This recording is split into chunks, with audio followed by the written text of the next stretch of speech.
And we're back in the TSN network.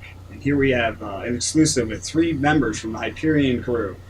They're here to talk to us about some strange going ons in the Scorpion Sting Nebula and sort of elaborate on some of what we've heard of military operations going on in this sector.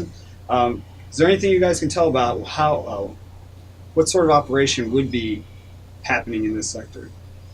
So in this particular sector, there may have been some manufacturing happening of units that I really can't talk about much, but the TSN had dispatched potential resources to that area to help analyze and perhaps alleviate the threat from those potential resources.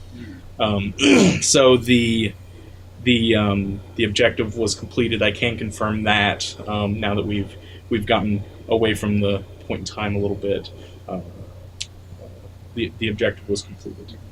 Was as a crew member on your ship, is there ever any concerns when a captain or admiralty passes such a mission down to you, when they're essentially telling you this is a black ops mission style, and you are basically going in under without any outside knowledge? Like, what sort of is going through a crew member's mind at that point? Oh, absolutely. Yeah, when you're going into these sort of situations, oftentimes the lower rank and file like us, we don't have all the information. We're just asked to do a very difficult job, and I know our weapons officer can speak to this, but you end up in situations where you're very closely entangled with units that are enemy units that are very deep behind lines. So the line between a military unit and a unit that is perhaps not quite so military or operating in a supportive role is blurred a little bit, because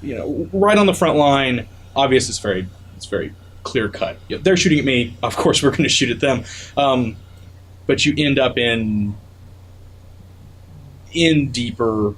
And obviously a base like that isn't expecting to be attacked on a Tuesday morning, before breakfast, if that's when they got attacked.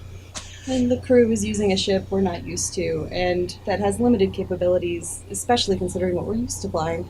This was a carrier ship with some special retrofitting, which I can't really go into much, but we had limited weapons capabilities. We had to rely mainly on fighters and on a scout ship to be able to make a strike this deep into enemy territory. Now, I can't talk about specifics, but this particular sector had a lot of black holes and mines that are around. It took a lot of incredible maneuvering and split-second decisions, especially by our helm, to keep us with this warp drive not being sucked into oblivion. And the ship turned like a slug. Well, thank you very much for joining me, and good luck with the rest of your TSN careers.